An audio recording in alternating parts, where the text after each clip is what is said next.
Hello everyone. In today's lecture, we will continue talking about the systems and their properties.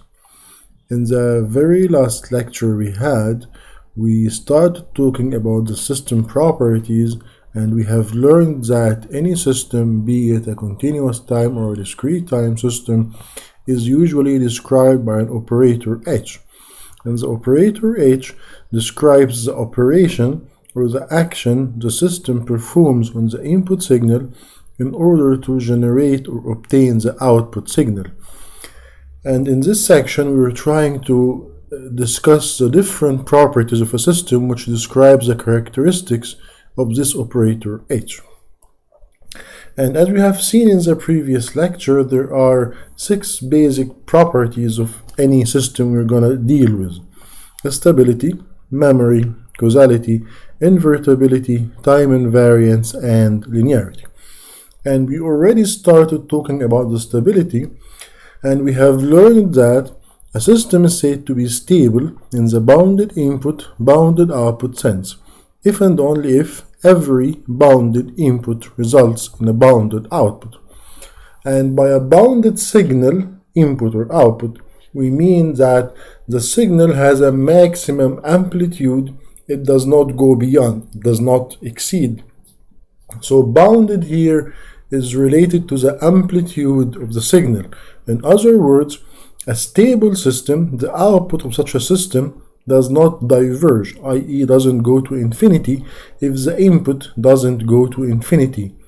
So here when we talk about a bounded input, we mean in the amplitude, and a bounded output is also in the amplitude. So in mathematical terms, if x of t is the input signal, then we say a stable system would have a bounded input, that is, the absolute value of x of t is less than or equal to a certain maximum value mx, which is less than infinity, and this should be true for all time instants. This condition describes a bounded input. If the system is stable, then the output will also be bounded and satisfy the following condition. The output is usually y of t, so the condition is the absolute value of y of t is less than or equal to a certain maximum value my, which is less than infinity, and this should be true for all time instants. So if we have a bounded input resulting in a bounded output, then we have a stable system in the bounded input, bounded output sense.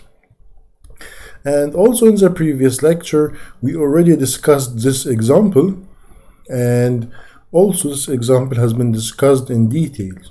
So let's move on to this new example we have over here.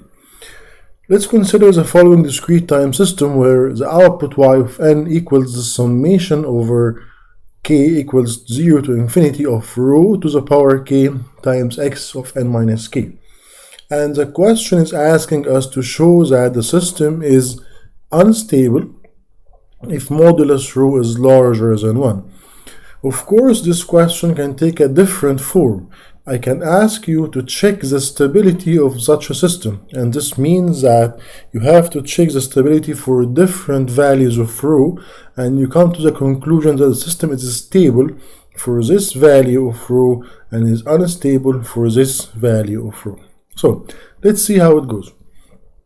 As usual, we start by assuming a bounded input, that is, modulus x of n is less than or equal to a certain maximum value, which is less than infinity for all n.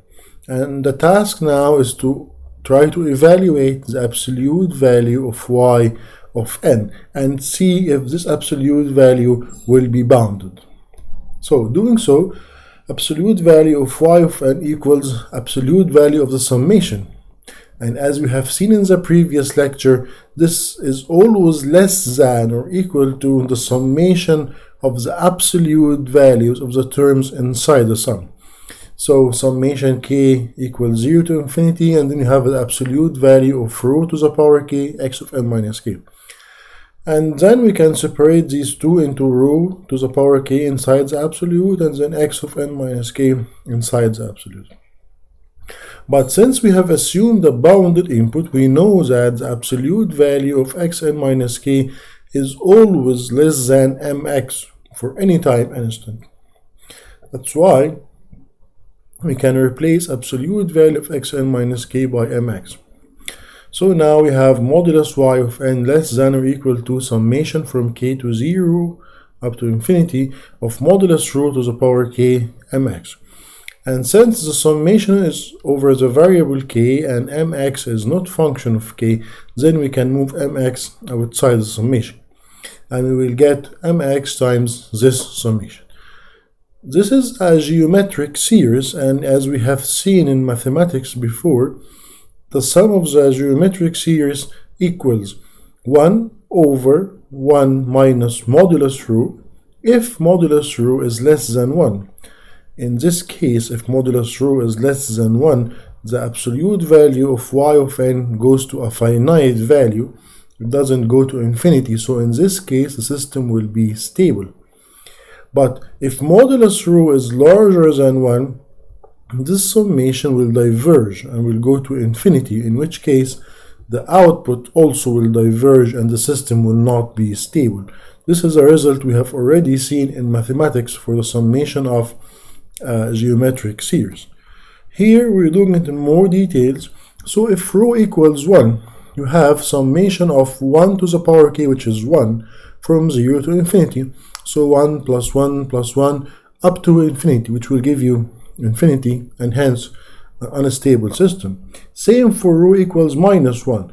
Minus 1 to the power k inside the modulus is also 1. So you're summing 1 plus 1 plus 1 up to infinity, which will give you infinity, and hence the system will be unstable. If rho is larger than 1, let's say rho equals 2.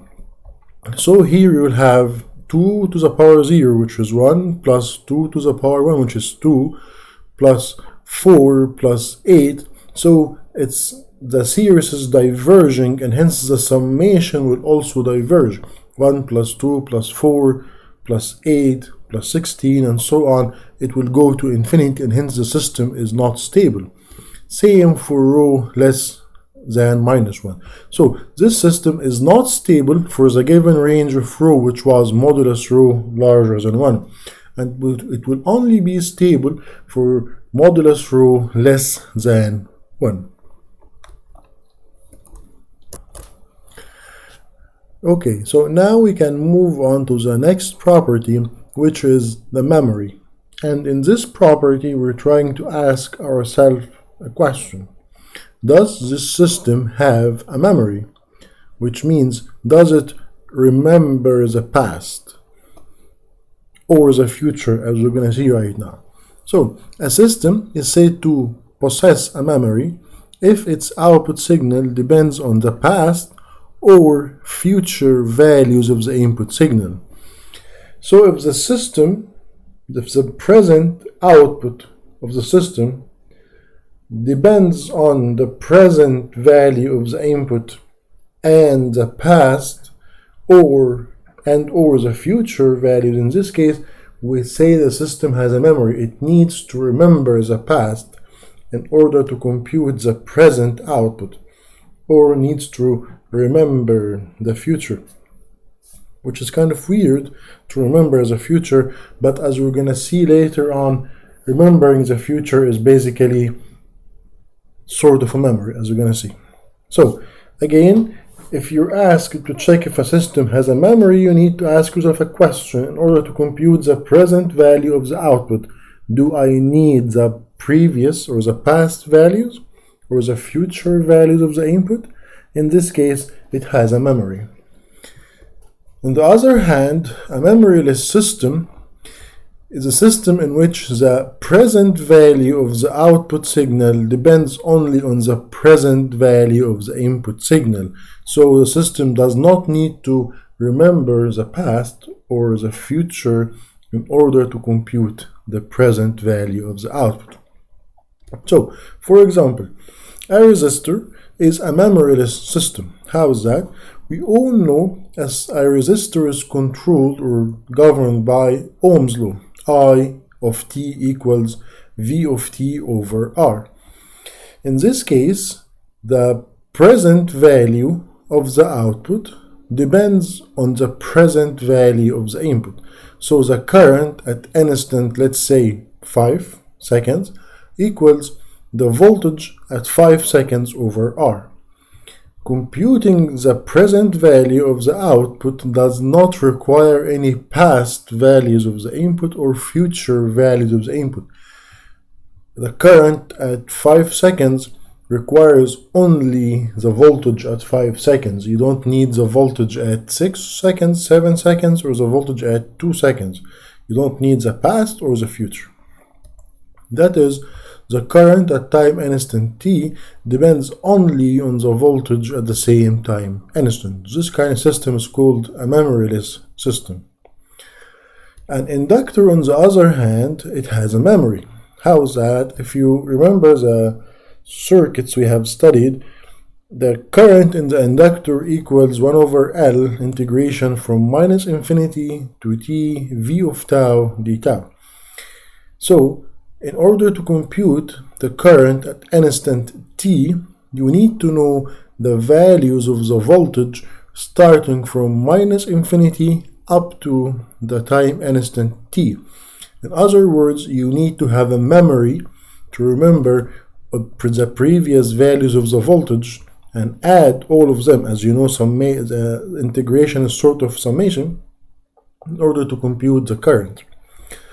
So that is, the current through the inductor depends on all the past values of the voltage V of t. And theoretically, the memory of an inductor extends to infinity, the infinite past. And the same for a capacitor. The voltage of a capacitor equals 1 over C integration from minus infinity up to t I of tau d tau, which means that the voltage at time instant t requires the knowledge of the current from minus infinity up to t, and again it's kind of a memory system. Same for discrete time systems.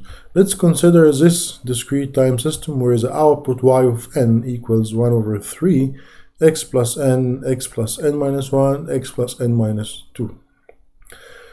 If you take a closer look, the value of the output at instant n depends on the value of the input at the same instant n and the previous input at instant n minus 1 and the input before that at n minus 2.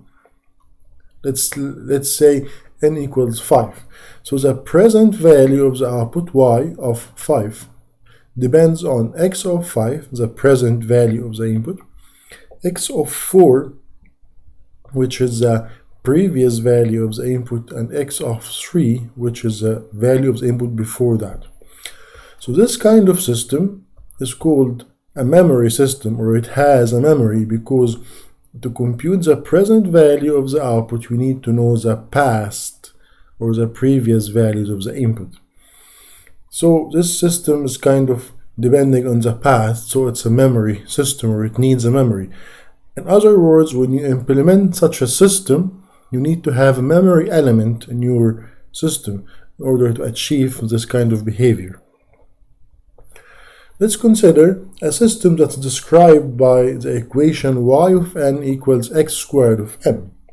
This system is memoryless because the present value of the output depends only on the present value of the input. You don't need the past, you don't need the future. And up till now, we did not have any example talking about the future or depending on the future value. We'll talk about it later on. But the same concept applies. If this y of n depends on x of n plus 1, so this is a future value of x, we say the system has a memory.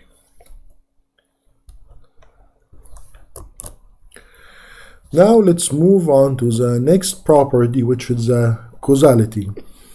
And before we go through the formal definition, the causality simply means that the output of a system is caused by the input of the system. It's as simple as that. A system is said to be causal if the output of the system is caused by the input of a system. And let me say a famous example I like to say. Let's say in the very first lecture of this course, I decided to give every student plus 5 marks. Does this make the system causal or non-causal? Are these 5 marks caused by your effort or your input in the course? Of course not, because it's a very first lecture. I didn't have any quizzes or exams to assess your performance and give you these 5 marks based or caused by your input or your effort. So this is an example of the causality we are talking about. Let's talk about the formal definition in more details.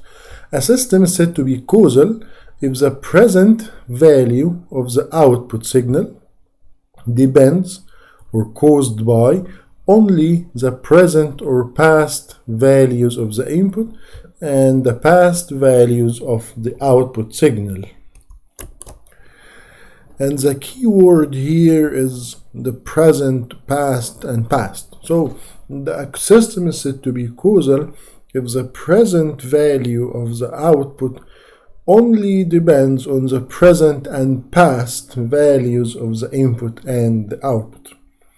In other words, it does not depend on the future value of the input or the output, because computing the value of the output, let's say at time instant 5, should not depend on the future, or the system will be non-causal.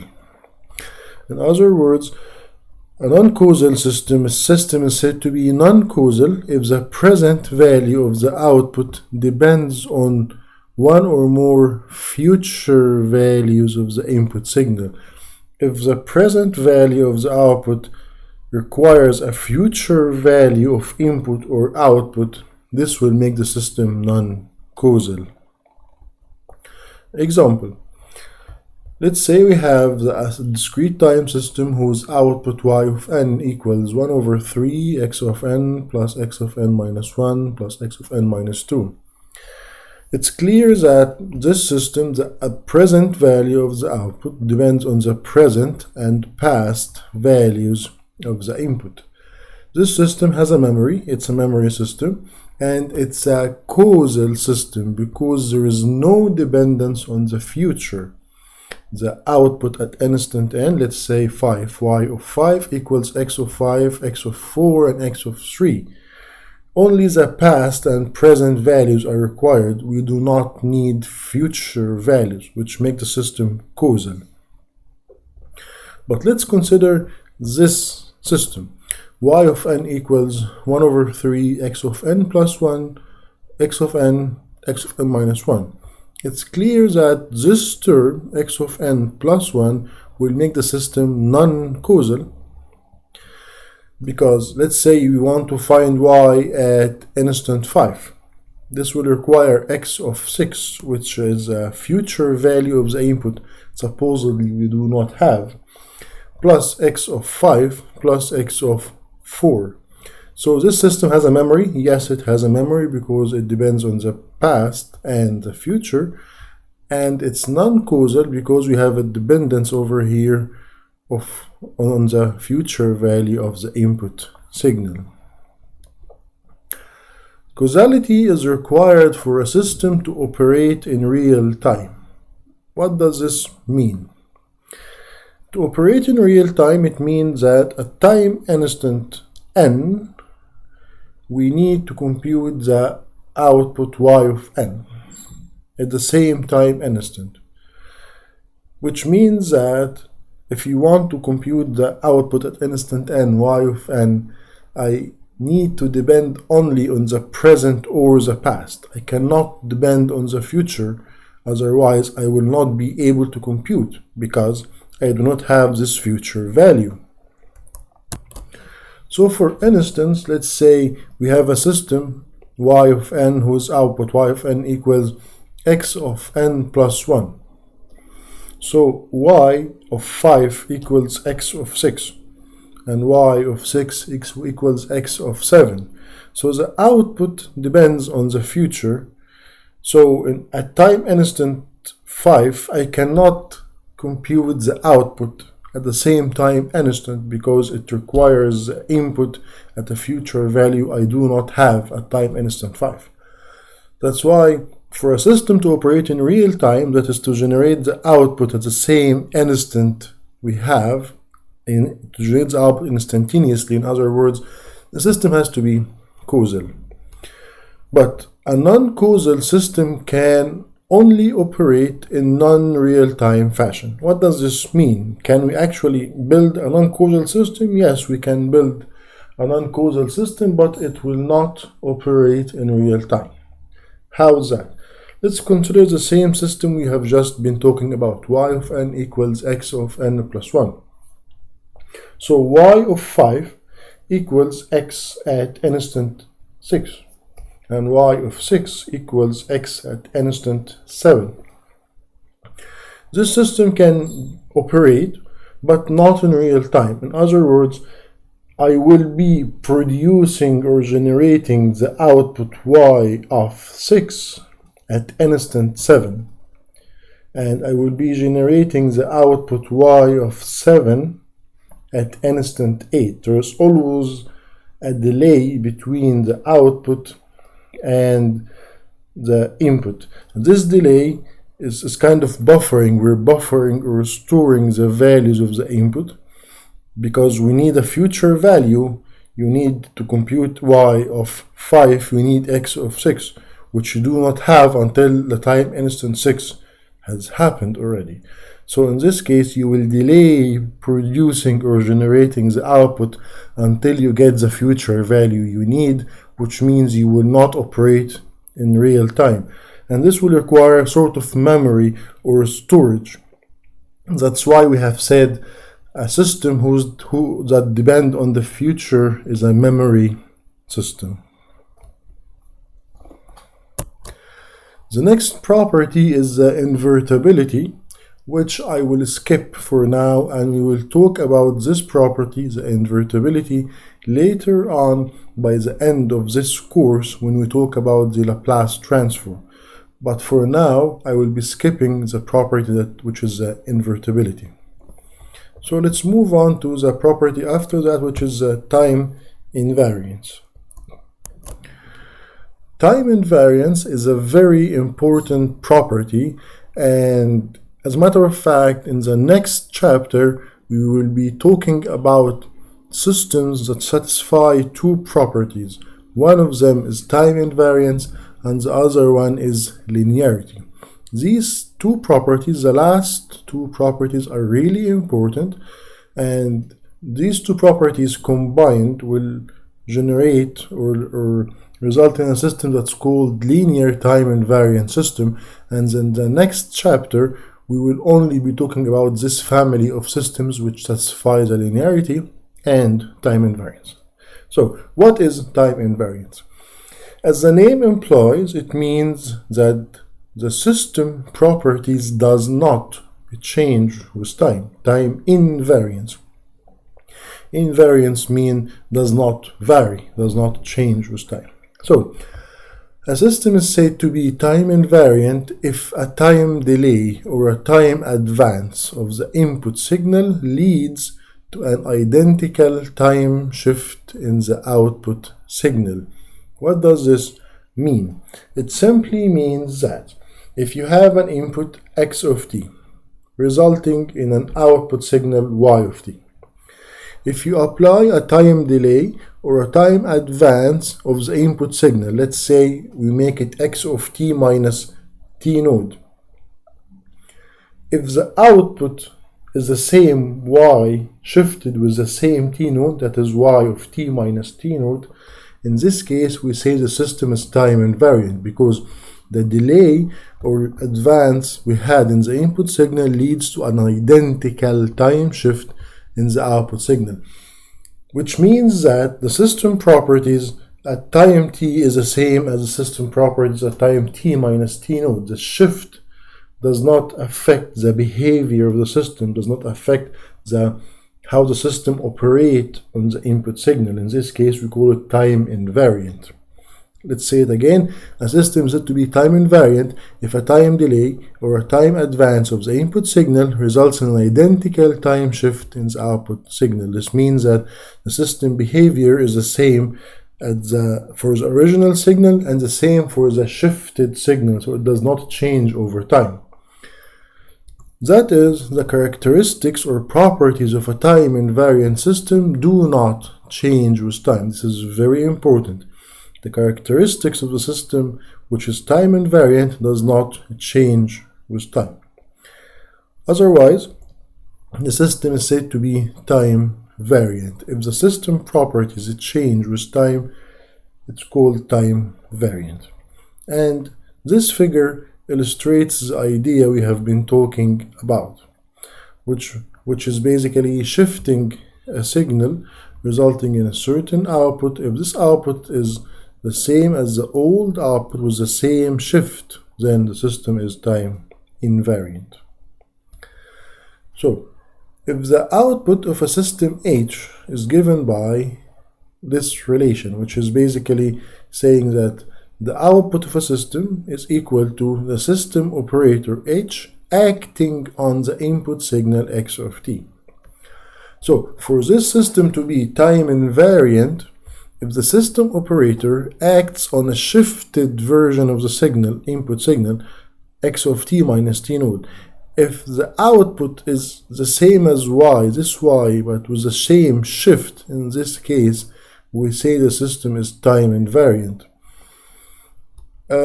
Let's ignore this equation for now. We'll come to it later on, but let's ignore this equation for now. It's simply saying the same as these two equations, which is basically a shift in the input signal resulting in the same shift in the output signal.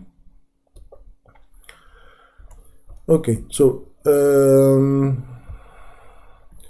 the same applies for discrete time systems.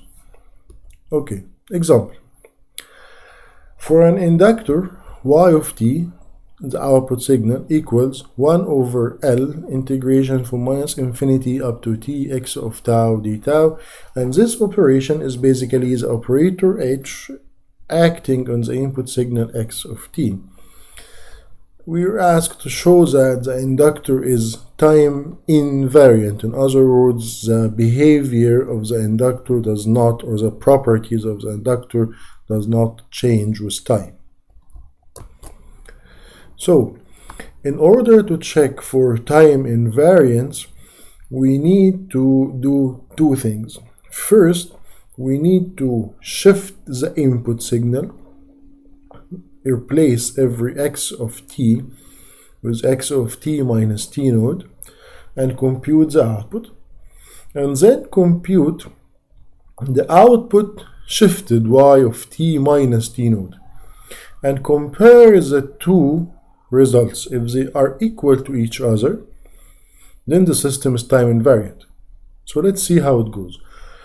Let's first try to find y of t minus t node. Let's compute the shifted output signal. So y of t minus t node, in this equation, we will replace every t with t minus t node. So in this equation, we have t and we have tau. So we will replace this t with t minus t node. What about tau? Since it's not t, we will leave it as it is. So this expression here is y of t minus t node, the shifted output signal we have. The next step is to, in this expression, replace every x of t with x of t minus t node. So, then consider a time-shifted input signal, x of t minus t node. The output can be computed as follows. So, in order to compute the output in this case, we have to let the operator H act on x of t minus t node. If we go to the definition of the system, when the operator H acts on x of t, we replace t by tau, so x of tau d tau inside the integration, and we integrate from minus infinity to t and divide by L. Let's try to do the same operation over here. So the system H, when it acts on the input x of t minus t node, the shifted input, first step would replace every t with tau, so it's x of tau minus t node. We integrate d tau from minus infinity to t and divide by L. So this would be the output for or corresponding to the shifted input. And our job now is to decide whether this output is actually y of t minus t node. Because if the shifted input resulted in the same previous output with the same shift, then the system is time invariant. And we already have computed y of t minus t node. It's integration from minus infinity to t minus t node x of tau d tau.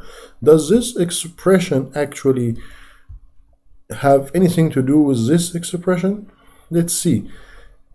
If we replace tau minus t node with a new variable tau1, this will make it x of tau1 d tau1, and the limits of the integration will be from minus infinity to t minus t node. If you compare this expression, it's actually exactly the same as y of t minus t node.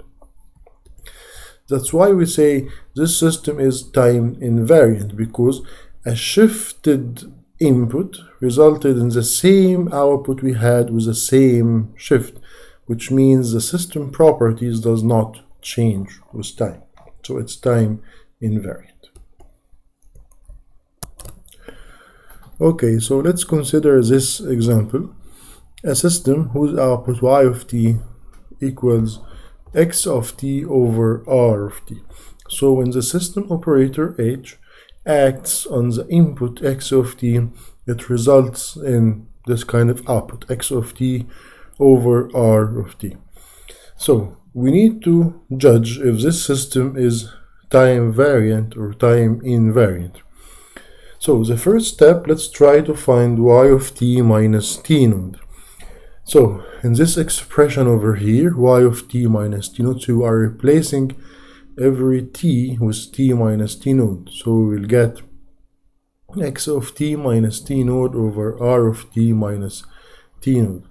Next, let's try to apply a shifted input, x of t minus t node, and find the corresponding output. If the corresponding output is actually equal to y of t minus t node, in this case, it's a time invariant system.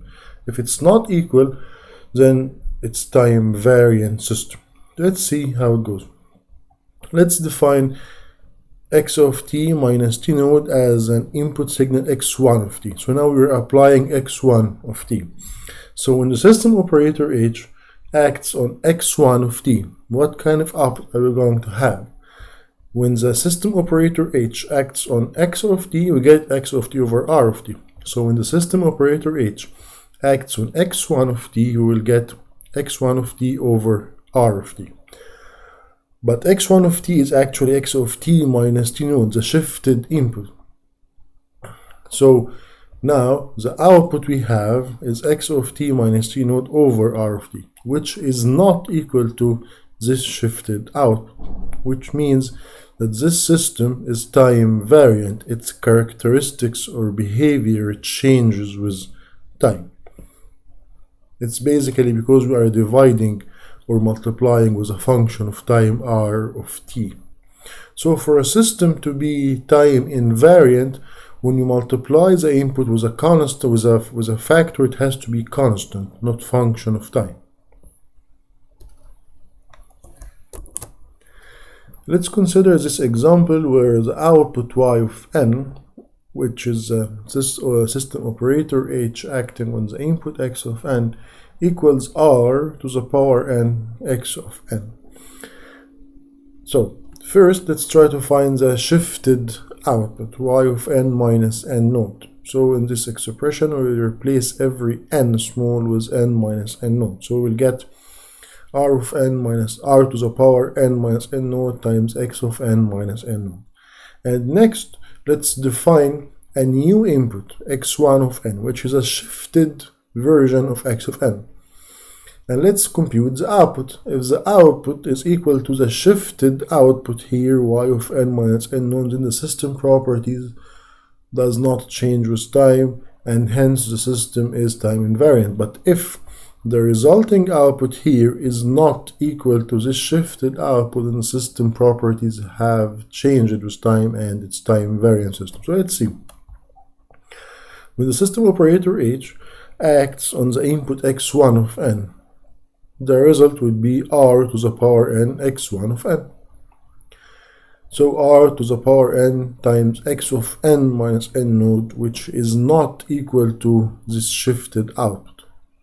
So the system is time invariant. And again, for a system to be time invariant, the input x of n has to be multiplied with a constant, not a function of time. This observation we have already seen in the previous example. In the previous example, the input is divided by a function of time. This makes it a time invariant system. And here the input signal is also multiplied by a function of time. So this makes it a time invariant system. For a system to be time invariant, the expression for the system, or the equation describing the system, when you multiply the input signal, it should be multiplied with a constant, not a function of time. The last property we are going to talk about today is the linearity property, and it's actually a very important property as we're going to see. And as we have already said, in the next chapter we will only be talking about systems that satisfy the two properties, linearity and time invariance. So what's linearity? A system is said to be linear in terms of the system input excitation, x of t, and the system output or response, y of t, if it satisfies two properties, superposition and homogeneity. So linearity is composed of two sub-properties, if you wish, superposition and homogeneity. If the system satisfies these two properties, the superposition and homogeneity, then it's called a linear system. So a nonlinear system, it basically violates either the principle of superposition or the homogeneity. So what's superposition and what's homogeneity? So let the input signal x of t to a continuous time system h be expressed as follows. Let x of t be the summation of certain constants ai times xi of t. The resulting output can be written as follows. So the output of this system equals the operator h acting on the input x of t, which is the operator h acting on the summation ai times xi of t. If the system is linear, which means superposition plus homogeneity, then we can exchange the operator h with the summation. In other words, the operator h acting on summation of functions ai xi is equal to the summation of the system operator h acting on individual inputs again, and this is basically a superposition. So let's put it in simpler terms. Let's say we have an input x1 of t resulting in an output y1 of t, and we have another input x2 of t resulting in an output y2 of t. Now, if the system operator h acts on a combined input x1 of t plus x2 of t, the superposition implies that the resulting output will be summation of y1 of t plus y of 2 of t, which is simply a summation of the system acting on x1 plus the system acting on x2. And if we can move this constant ai outside the system operator h, this is a homogeneity. And in this case, the system operator h acting on xi of t will give us yi of t. This might be a little bit confusing, so let me put it in a more simpler way. For a system to be linear, this relation has to be true. What is this relation saying? If we apply to this system an input that's composed of xi, x1 plus x2 plus x3 plus x4, summation of functions xi. If the output is equal to summation of the corresponding outputs yi multiplied by the same constants ai, then this system is said to be linear.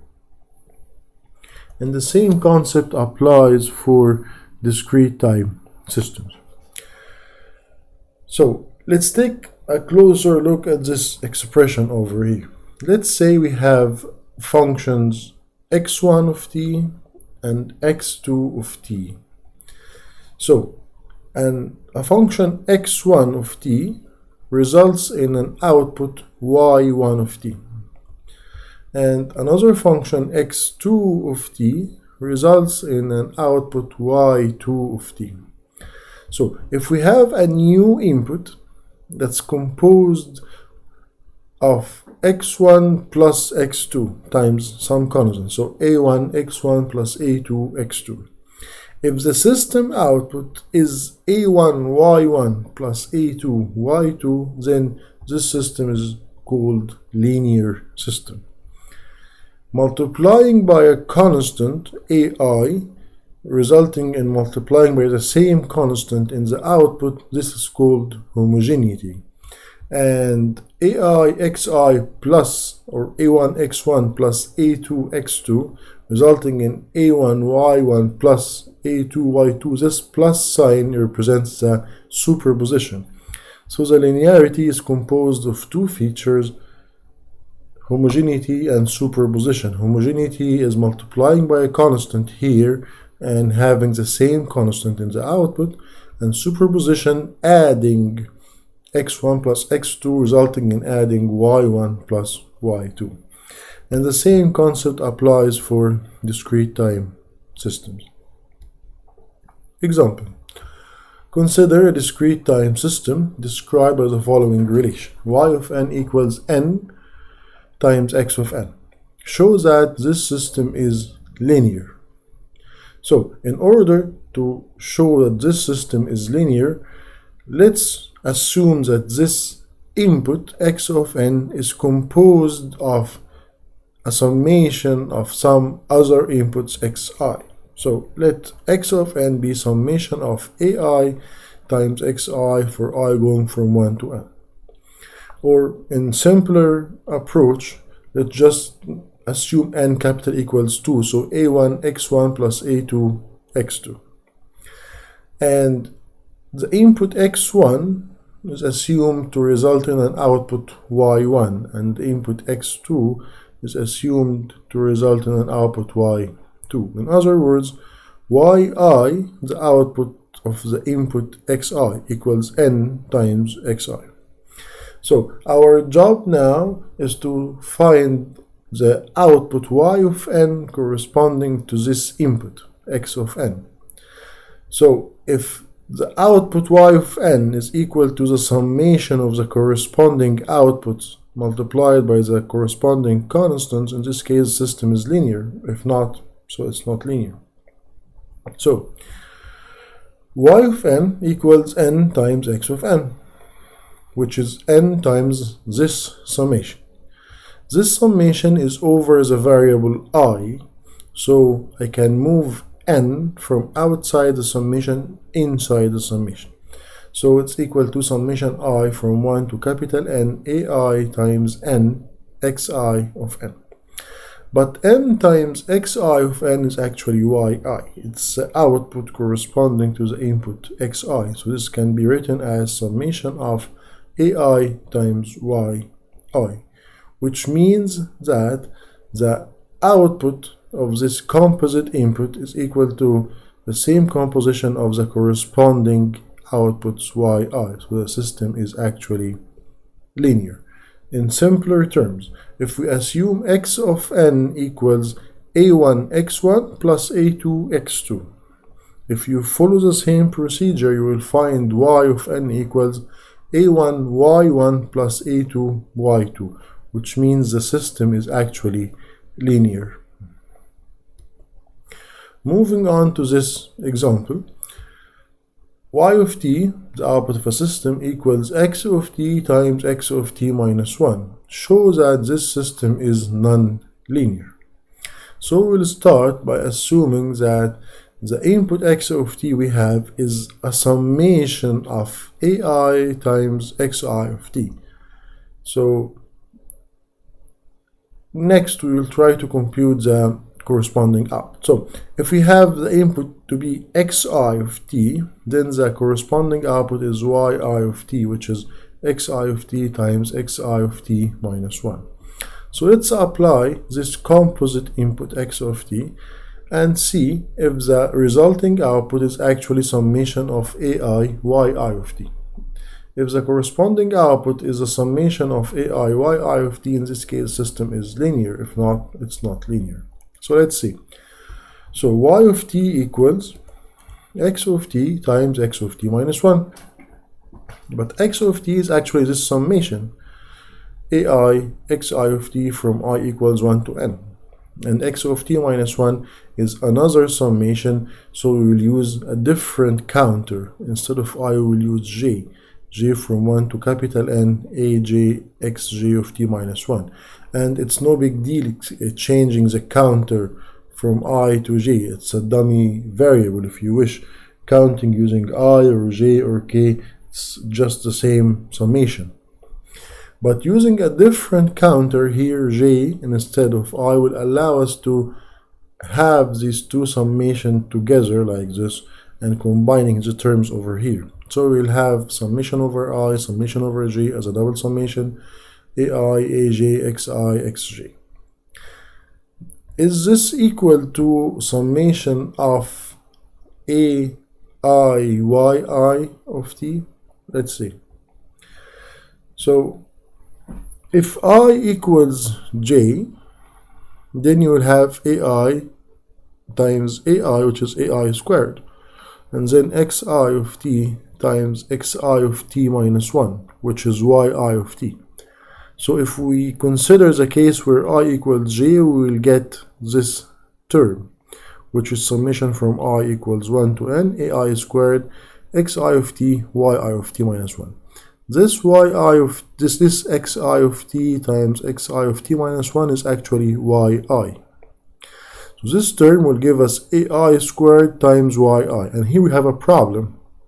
We are expecting ai times yi, not ai squared times yi. So here we have a problem that will make the system non-linear.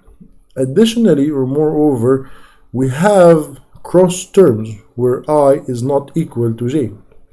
So we have a1 times a2 and a3 and a4 and a2 times a1 and a3 and a4 and so on. And all these terms is called cross terms, will make this output is not equal to summation of ai yi, hence the system is not linear.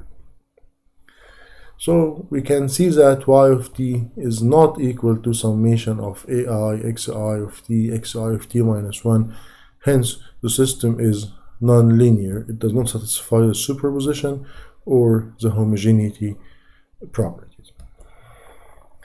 Let's consider this discrete time system over here. Let's say y of n equals 1 over 3 x of n plus x of n minus 1 plus x of n minus 2. And we're asked to show that this system is actually a linear system.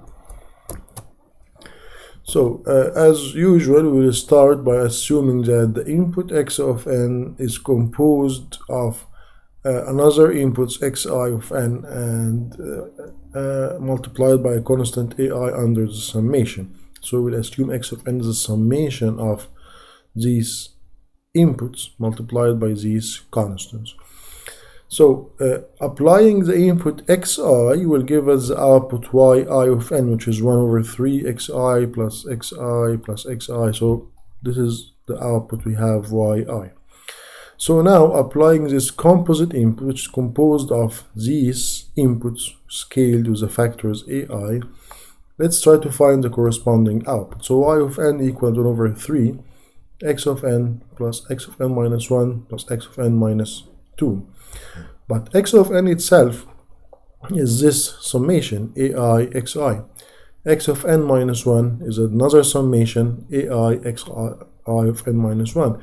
And xn minus 2 is a third summation ai times xi of n minus 2. Now we can add all these summations or combine them into one summation from I equals 1 to n, ai times 1 over 3 xi of n plus xi of n minus 1 plus xi of n minus 2, which is yi. So this is basically summation of ai times yi, which means that this system is linear. Moving on to the last example over here, it's about a device that's called a hard limiter. Hard limiter is a memoryless device whose output y of n is related to the input x of n as follows. Y of n equals 1 if x of n is larger than 0, and it's equal to 0 if x of n is less than 0. Is this hard limiter linear or not? So how we can answer this question? We will let x of n to be a summation of ai times xi, correct? So we will let x of n equal summation of ai times xi of n. And yi, the output corresponding to xi, will be 1 if xi is larger than or equal to 0, and 0 if xi is less than 0.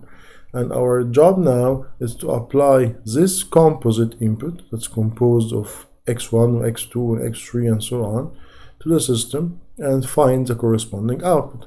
If y of n is summation of ai times yi, in this case the system is linear. If not, so it's not linear. Let's see. So the output signal can be expressed as follows. If x of n is larger than 1, but x of n is summation of ai xi, then the output is 1.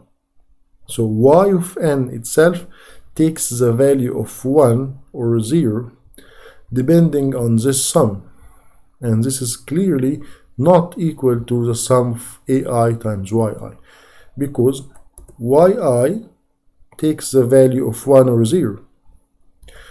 And here yn takes also the value of 1 and 0, so it's clear that yn is not a summation of yi, and hence this system is non-linear. So the linearity actually is a very important property, and linearity and time invariance combined together will give us a family of systems that's called linear time invariant systems. And in the next chapter, we will only be talking about linear time invariant systems and their behavior and how to compute the output for any given input.